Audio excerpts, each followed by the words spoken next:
Good evening, everyone. I'm Laura Ingraham here in Texas. This is the Ingraham Angle. Thank you very much for being with us tonight. Tim Walz just accepted the first vice presidential debate on October 1st. Will J.D. Vance be there? Well, I'll ask him in moments. But first, Kamala Chameleon's trapped. That's the focus of tonight's angle. All right, everyone ready? Get ready for Kamala's phony transformation.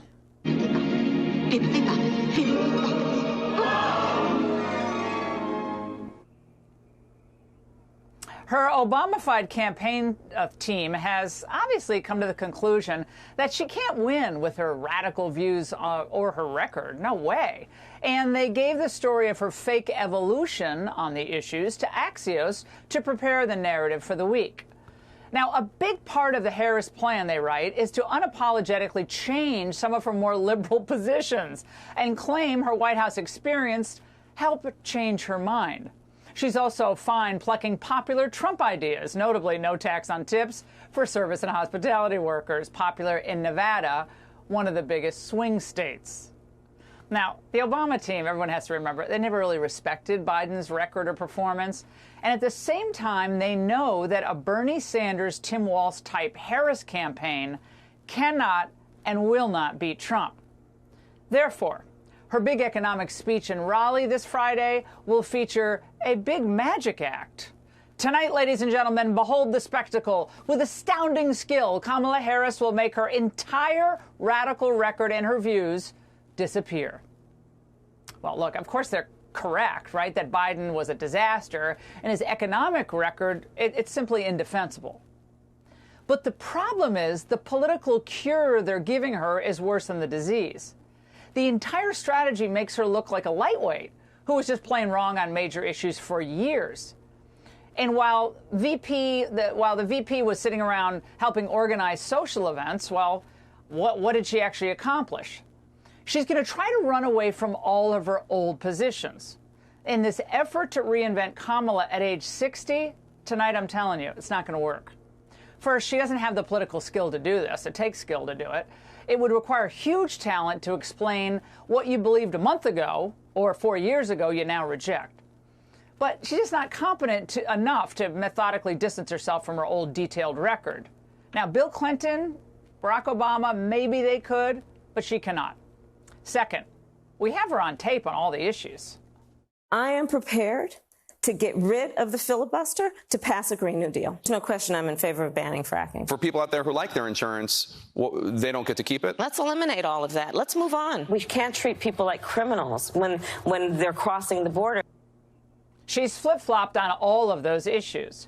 She's now opposed to banning fracking. She's not going to rip away your private health insurance. And suddenly, Kamala Harris is tough on the border. Well, why shouldn't we believe her? Of course we shouldn't. She has a credibility problem because she was defending Biden's mental competence literally just 6 weeks ago. The person I see in the Oval Office who is meeting with heads of the military and the intelligence community and in the Situation Room, ensuring the safety of America. I've been watching the last 3.5 years of performance. So that's the Joe Biden I know. Third, when she did have her own say as the nominee, she skipped over more moderate people for VP like Mark Kelly and Josh Shapiro. And she chose Tim Walz, one of the most hard-left people around.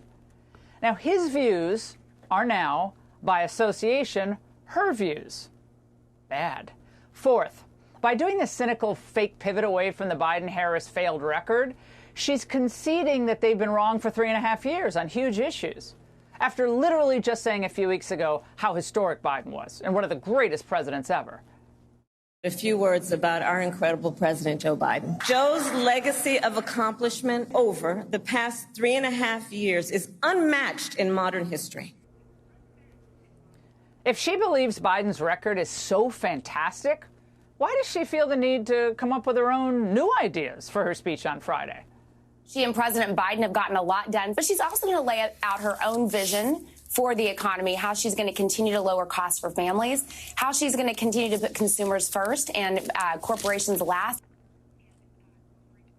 This is all part of her plan to distance herself from Biden And Axios is saying that she wants to break with Biden on issues on which he's unpopular. First up, rising prices. Well, someone better let the White House know that Kamala wants nothing to do with them. What I can speak to is the last 3.5 years and how much the vice president was a critical partner in getting a lot of the big pieces, historic pieces done, the heavy lifting. She was part of that, whether it's the Inflation Reduction Act, the first piece of policy, which is the American Rescue Plan. Those policies on which Kamala did the heavy lifting are directly responsible for the inflationary crisis that we're in today. Brand new data reveals that wages still are not keeping up with rising prices. Yet even Axios thinks that she'll have to pull off a very delicate dance to distance herself from Biden. But of course, Kamala knows that she'll have the full support of most people in the press behind her when she does this.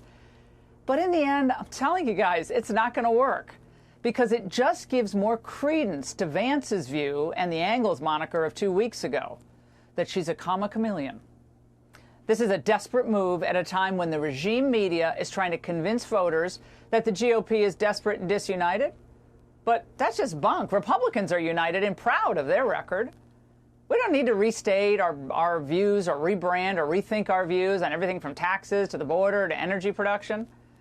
For the past 2 weeks, the other side has tried to cement the narrative that somehow they're on a glide path to victory.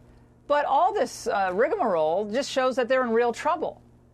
The more voters focus on their pocketbooks, on crime, the migrant nightmare, the more serious they're going to get about choosing a candidate who has a record of success and one who, of course, can make America great again. I will terminate Kamala Harris's Green New scam and rescind all of the unspent funds. Give all of the unspent funds back to building roads, bridges, and give it back to the government. And to further reduce consumer prices, I will immediately eliminate every single costly job-killing regulation the Biden-Harris administration has created. And to get to economic relief to workers and families, we will make additional tax cuts. The choice is Trump's economic success versus Harris's record of failure. And you just can't escape that. She is now and always will be the same smarmy leftist who empathized with the Floyd rioters and welcomed illegals and to destroy California. And that's The Angle. Hey, Sean Hannity here. Hey, click here to subscribe to Fox News YouTube page and catch our hottest interviews and most compelling analysis. You will not get it anywhere else.